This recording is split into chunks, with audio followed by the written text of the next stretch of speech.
kapasitas memang turun, yang kedua harga juga naik. Iya, jadi biasanya gitu Pak Edi. Jadi ketika kapasitas, ini kan supply and demand Jadi ketika artinya supply-nya berkurang ya kan, biasanya kan harganya naik. Gitu. Itu siklus tatanan ekonomi yang biasa lah ya. Hukum ekonomi lah itu. Yang mungkin nggak biasa adalah sebenarnya kalau seperti ini hardening, kemudian siklusnya kan soft lagi, hardening lagi itu nggak selama ini ya Pak? 2 tahun selesai atau gimana? Enggak juga.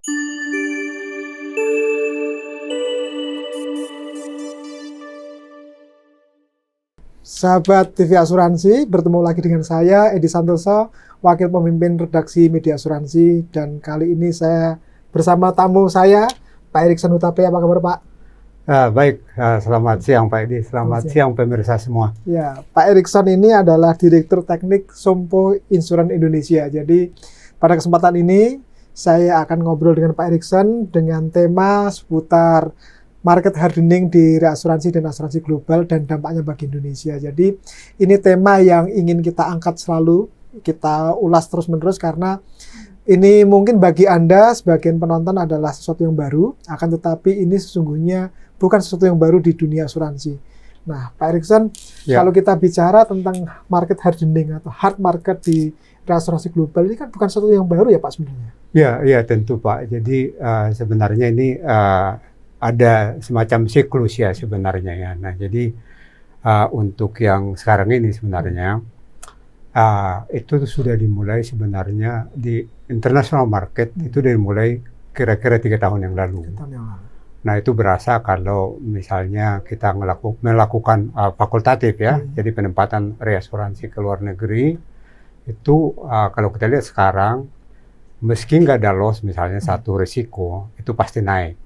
Jadi dapat 5% aja Pak, 5% nih kenaikannya itu udah excellent ya Pak. Nah jadi itu makin terasa kemarin waktu di renewal treaty 1 Januari 2023. Nah itu banyak bilang ya orang bahwa renewal 1 Januari 2023 itu adalah yang paling sulit dalam event kalau kalau Insurance Journal membilang itu paling sulit untuk utamanya ya properti dan katastrofe ya selama satu generasi itu bilangnya istilahnya gitu. Jadi memang sangat sulit ya. Jadi itu berasa itu sebenarnya dipengaruhi oleh banyak hal ya. Jadi utamanya ini di 2022 ini banyak faktor utamanya itu adalah geopolitik ya, kemudian makroekonomi itu gejolak keduanya ya. Yang salah satunya ya perang Ukraina, kemudian juga ada cat loss, inflasi yang cukup tinggi. Jadi kalau kita lihat misalnya di Eropa, Amerika, mungkin inflasi ini yang 40 tahun terakhir paling tertinggi ya. Nah kemudian karena inflasi tinggi diikuti dengan naiknya suku bunga gitu ya. Nah jadi memang banyak faktor sebenarnya. Nah khusus di 2022 memang itu cat loss-nya sangat tinggi ya, tinggi. Jadi utamanya itu ada Ian hurricane ya di Amerika ya. Iya, di Amerika ya, Florida sebenarnya ya, utama ya. Jadi, nah itu mungkin itu loss net cat loss yang paling kedua terbesar setelah Katrina loss ya. 2006 ya. 2005 ya. Nah jadi itu sangat besar nilainya itu ya saya lihat di publish ya. Itu sekitar 47 miliar US dollar ya. Nah kemudian Katrina itu sendiri sebenarnya 57. Jadi even dibanding misalnya gempa di Tohoku di Jepang ya, itu hanya sekitar 40 itu di sekitar 42 miliar. Jadi Ian hurricane loss ini itu jauh lebih tinggi. Nah ditambah untuk misalnya di Asia Pasifik ya. Tambah lagi ada flood loss di Australia, kemudian ada di Korea, kemudian di Pakistan ya gitu ya. Jadi ya meski memang insurance loss di Pakistan nggak terlalu besar ya. Nah akibatnya ini cat loss-nya ini 5 tahun terakhir adalah yang tertinggi ya setelah 2017 karena saat itu ada dua ini ya dua hurricane apa namanya hurricane ya. Jadi ada Irma sama ada lagi apa itu satu lagi ya. Ada 2 lah waktu itu ya. Kira-kira gitu Pak. Jadi 3 tahun yang lalu sudah mulai terjadi. Sudah. Kemudian 2022 ini masih ditambah lagi dengan kejadian baru. Ya, inilah justru ini di 2022 inilah puncaknya gitu ya. Jadi ya selain itu juga akibatnya ini kan jadi reinsurance juga apa namanya turun juga ininya ya, equity-nya ya gitu ya kan. Jadi kapasitas sih secara umum ada penurunan, ada penurunan, tapi pada prinsipnya semuanya nggak ada masalah kemarin. Yang masalah itu adalah hanya masalah kenaikan harga, itu yang utamanya. Jadi hardening ini 2 ya Pak ya? Ya. Kapasitas memang turun, yang kedua harga juga naik. Ya, jadi biasanya gitu Pak Edi. Jadi ketika kapasitas ini kan supply and demand ya. Jadi ketika artinya supply-nya berkurang ya kan, biasanya kan harganya naik. Gitu. Itu siklus ya perputaran ekonomi yang biasa lah ya. Ya, hukum ekonomi lah. Yang mungkin nggak biasa adalah sebenarnya kalau seperti ini hardening, kemudian siklusnya kan soft lagi hardening lagi itu nggak selama ini ya Pak. 2 tahun selesai atau gimana? Enggak juga. Jadi tentu sangat dilihat dari apa namanya kondisi global loss-nya kan gitu ya. Karena jadi kalau misalnya mungkin ya dalam ada juga jangka periode di mana reinsurance making money ya. Jadi ya malah cenderung dia apa namanya ya nggak hardening ya, softening ya. Nah, tapi kan ini bukan berarti ada siklus 5 tahunan enggak. Jadi tergantung macam-macam faktor tadi. Utamanya itu terkait sama loss ya. Biasanya ini net cat loss. Nah, tambah tadi geopolitik yang turbulensi ya sekarang ini. Kira-kira gitu Pak. Kalau tadi dikatakan bahwa dalam satu generasi terakhir ini adalah yang terberat renewalnya ya. 1 Januari 2023 kemarin. Ini sempat ini enggak sih Pak? Di luar ekspektasi, maksudnya ketika hardening mulai terjadi 3 tahun yang lalu, komunitas asuransi di Indonesia berharap ini udah mulai softening lagi, ternyata masih hard gitu, atau enggak? Harusnya enggak. Nah, cuman memang ini istilah mungkin yang dikutip beberapa market lah, saking frustasinya, susahnya, gitu ya. Nah, jadi itu makanya mereka bilang, ya ada yang bilang itu ini yang tersulit even satu generasi katanya istilahnya dia lah itu kan. Itu, ya. Tapi yang saya lihat memang itu pada kenyataannya memang itu renewal 2000 ini 1 Januari 2023 ini itu sangat tough gitu ya. Nah jadi saya lihat juga si reinsurance juga nggak terlalu quick cepat memberikan quotation.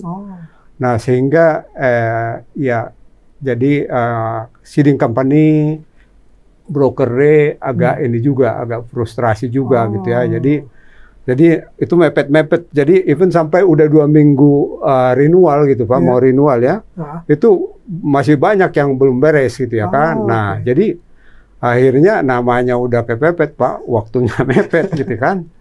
Ya biasanya orang nggak ada pilihan. Nah jadi nanti saya sampaikan juga tips-tipsnya biar nanti bagaimana menghadapi kondisi keadaan seperti itu. Nanti terakhir aja. Oke siap. Tapi di Sompo nggak terlalu ini ya, nggak terlalu terkena gitu. Iya Pak. Jadi kebetulan kami beruntung ya 1 April ya, 1 April. Jadi treaty kami 1 April. Oh, 1 April. Nah jadi ini kan udah belajar kita ini dari yang lain-lain ya. Dari kejadian sekarang kan gitu ya. Jadi kami sendiri itu sekarang meski renewalnya itu 1 April, kami minggu lalu sudah ke market untuk submit data, minta quotation ke leader. Nah jadi ya tadi saya bilang salah satu kuncinya biar paling nggak bisa mengurangi tekanan ini, ya jadi artinya data kita harus lebih awal menyiapkan data kita dan kualitinya sebisa mungkin bagus, jadi informatif sehingga nanti di situ reinsurance menilai semuanya ya kan gitu ya. Jadi kemudian dia nanti balik quotation, nah kita enough time untuk negosiasi. Nah yang repot itu kan udah mepet, sementara kan harus conclude kan gitu ya Pak. Nah jadi demikian juga untuk Indonesia sendiri saya dengar ya. Jadi ya selain harga itu, jadi di Indonesia kemarin ada juga satu kendala tambahan lagi, di mana satu profre kita ya yang sebenarnya cukup besar dulu di 2022 ya. Nah sekarang ini dia pas renewal ini mengundurkan diri. Tiba-tiba ya Pak? Withdraw.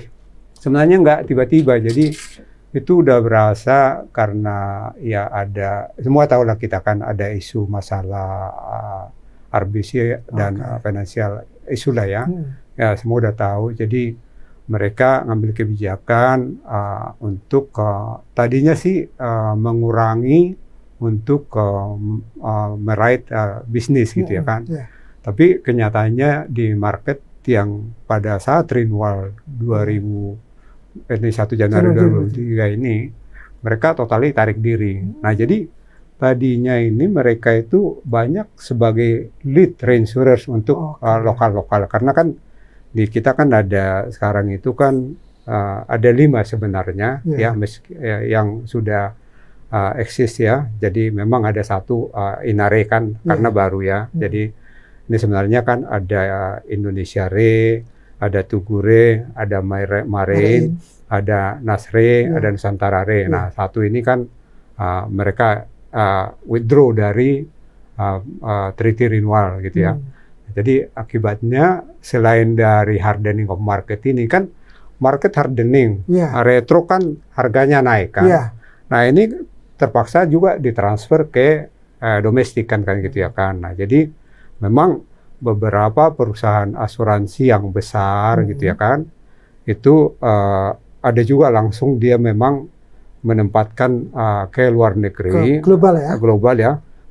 Jadi tentu partisipasi lokal juga ada sesuai dengan ketentuan undang-undang ya. Nah artinya apa? Bahwa international market lah yang lead ininya kan, treaty-nya kan gitu ya. Nah dalam hal ini sih biasanya karena namanya sudah ke internasional hardening, jadi biasanya profre yang di dalam negeri biasanya mengikutin aja. Karena memang namanya internasional reinsurers itu tentu ya udah inilah ya dengan segala apalah ya asesmennya itu udah cukup bagus ya. Nah jadi harusnya itu acceptable ke lokal profre. Nah yang isu adalah untuk misalnya yang medium size, yang ya perusahaan seeding company, yang medium size, yang small ya, yang memang hanya mengandalkan kapasitas dalam negeri. Nah, artinya kan dengan satu dia profre ini withdraw ya, berarti kan kapasitas kan shrinking ya, jadi ya kan gitu ya. Jadi ditambah lagi beberapa juga ada saya dengar untuk ya seeding company yang kebetulan treaty resultnya nggak bagus. Nah ini makin sulit lah waktu itu. Kira-kira gitu. Jadi yang ke pasar internasional menghadapi persoalan juga, yang istilah fully di dalam negeri ada persoalan juga. Ada persoalan tambahan masalah kapasitas domestik itu. Ya. Nah kalau di Sompo sendiri proporsi antara ke pasar internasional dan lokal? Kami mengikuti beruntung ya. Jadi treaty kami cukup bagus selama ini, baik non proporsional termasuk CAT ya, baik itu proporsional. Nah jadi kami untuk untuk treaty sebenarnya, jadi itu untuk lokalnya di-lead sama profre dari sini yang besar ya. Sama overseas ya, joint co-leader lah itu ya kan. Nah, jadi kami harusnya, jadi meski sebenarnya gini, ini hardening ya, tapi ada juga saya lihat eksepsional ya, ketika memang pertama reinsurance ngelihat misalnya free loss, ada Oke. loss, terus kemudian katakan exposure-nya CAT-nya nggak terlalu besar tambah ya, hampir flat ya. Hmm. Nah jadi ini juga dilihat selama ini result treaty-nya beberapa tahun terakhir oke. Kemudian underwriting-nya quite disiplin. Nah jadi mereka juga nggak hajar gitu aja, nggak. Nah jadi even ya saya dengar kemarin ya, kami belum tahu nih ya kan, mudah-mudahan bagus nanti. Tapi yang saya dengar untuk ada juga teman ya, seeding company yang memang treaty-nya bagus, ya resultnya pre-loss itu naiknya 10% aja Pak. Even dari international market gitu ya. Jadi ya ada juga dilihat lah ininya kan, reputasi apa semuanya gitu Pak. Karena nggak salah di Amerika itu naiknya udah di atas 70% ya. Pasar Amerika, pasar ya, jadi memang kalau dilihat sih ya saya lupa persisnya, tapi di sana lah ininya kan paling tinggi lah ya kan.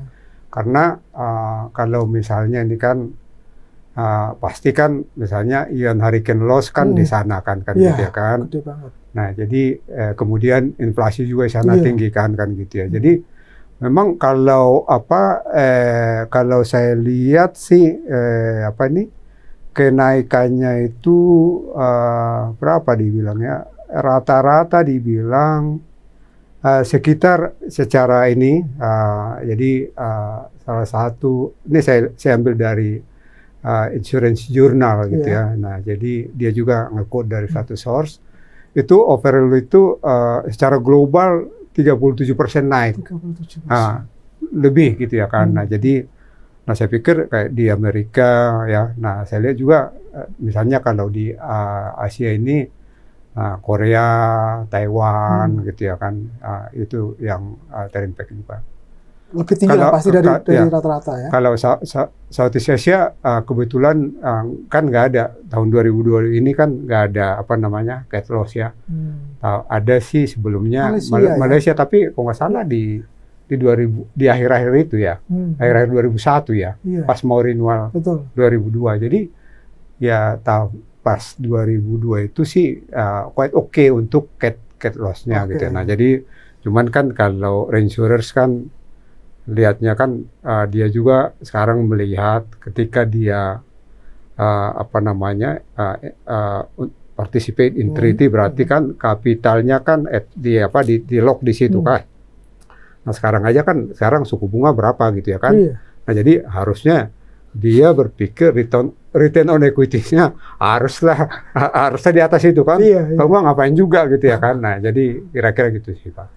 Ya. Berarti ada potensi keuntungan yang diharapkan oleh reasuransi kan? Ya, tentu. Kalau kita bicara sekarang struktur premi, Pak. Struktur preminya itu apa saja nih komponen pembentuk premi? Nah kita ngomong ini dulu deh. Jadi struktur premi insurance. Nah, jadi kita kayak nasabah kita tertanggung gitu ya, polis. Nah itu terdiri dari sebenarnya pure risk. Nah ini artinya itu sebenarnya premi kalau itu pengolahan dari inilah ya, rata-rata klaim dengan ininya, dengan sum insured gitu kan. Jadi itu artinya kalau misalnya statistiknya seperti apa, yaitu kira-kira rata-ratanya, pure risk namanya ya.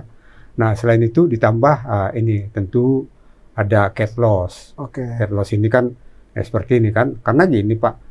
Kalau kita hanya lakukan misalnya, ini kan kita misalnya cover suatu resiko, kemudian kita retain kan, kemudian ada yang reasuransi masuk treaty atau difakultatifkan karena ini kan nanti yang retensi ini itu harus kita protect dengan excess of loss, karena nanti kan bayangin misalnya ya kalau satu-satu sih oke kan gitu ya.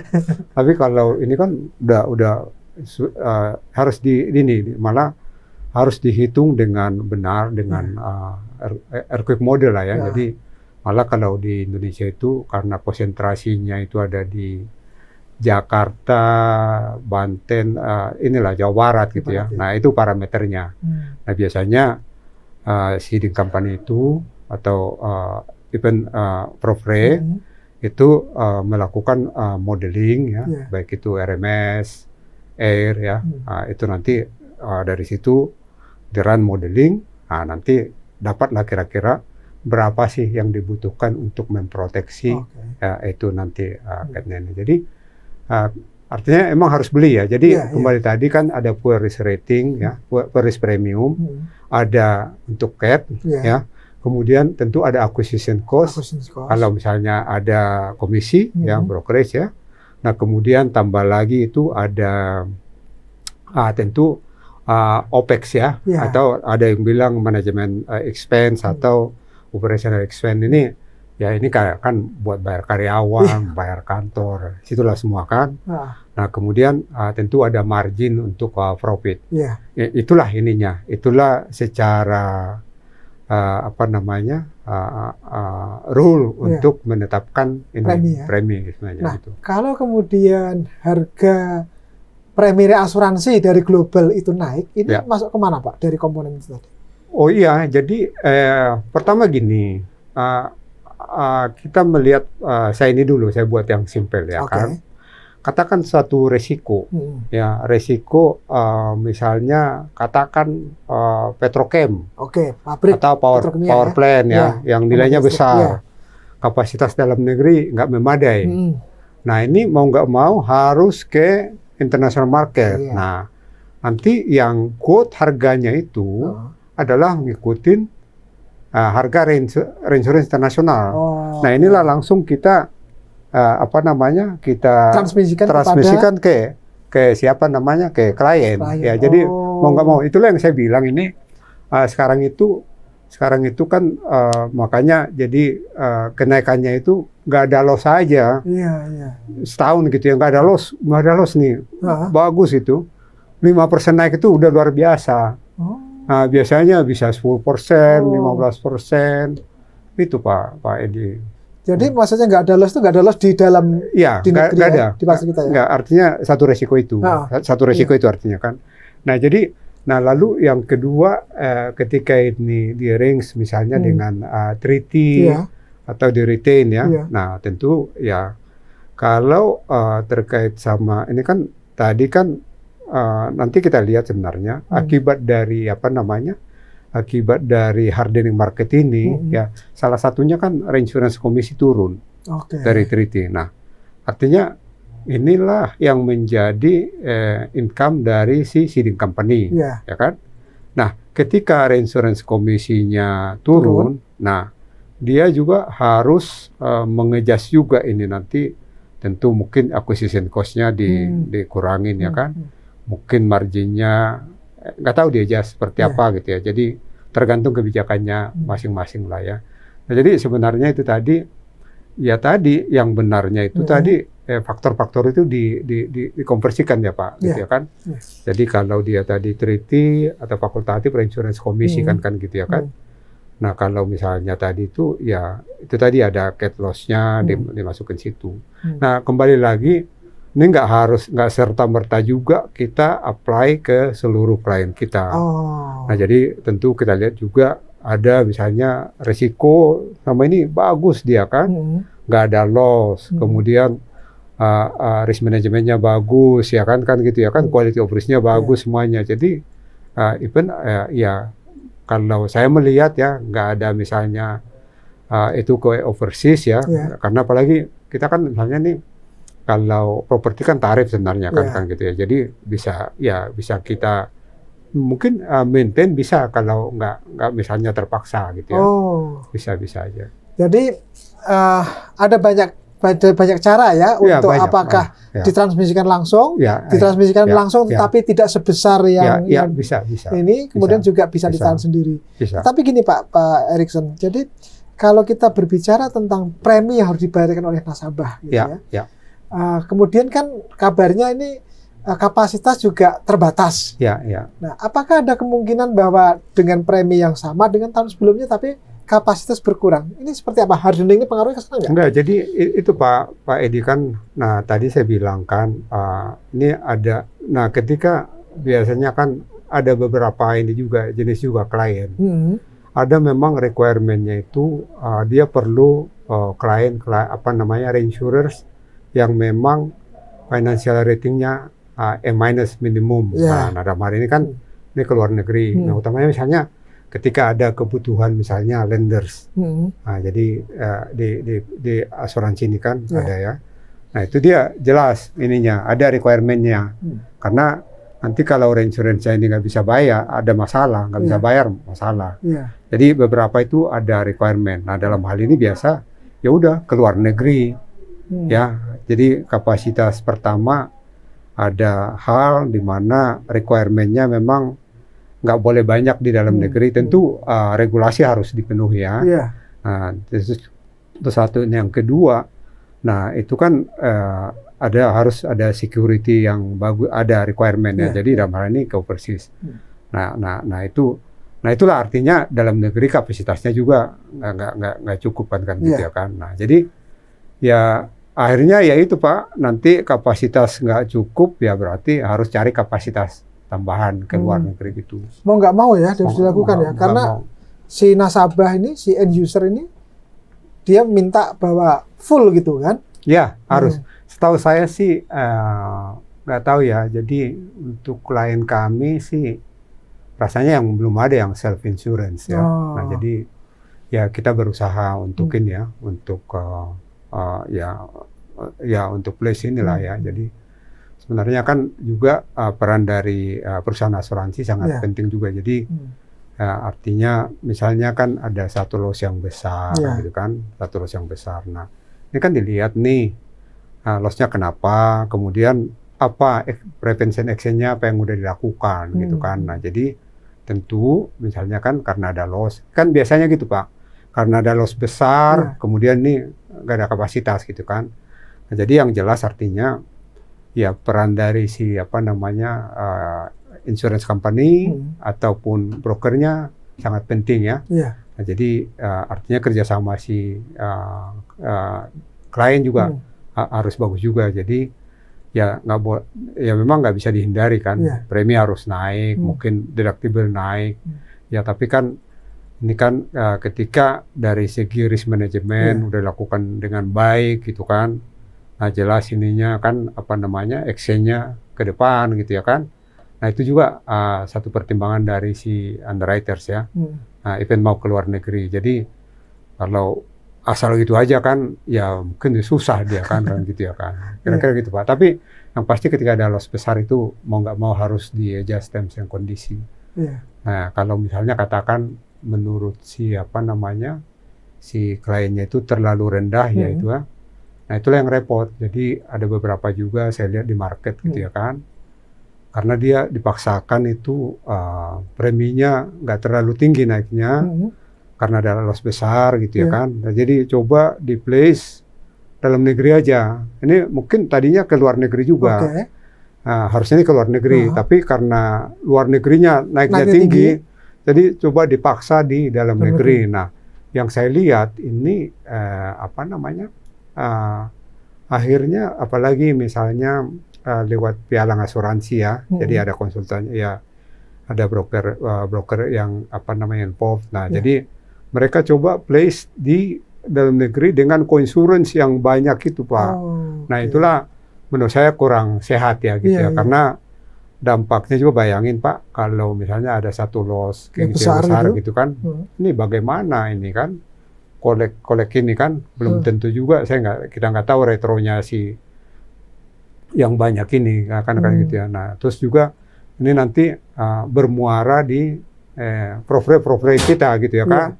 Nah jadi makanya kemarin itu ada juga ketentuan sama profile untuk treaty-nya, salah satunya dibilang misalnya untuk share co-insurance share 5% itu nggak boleh dimasukkan ke treaty.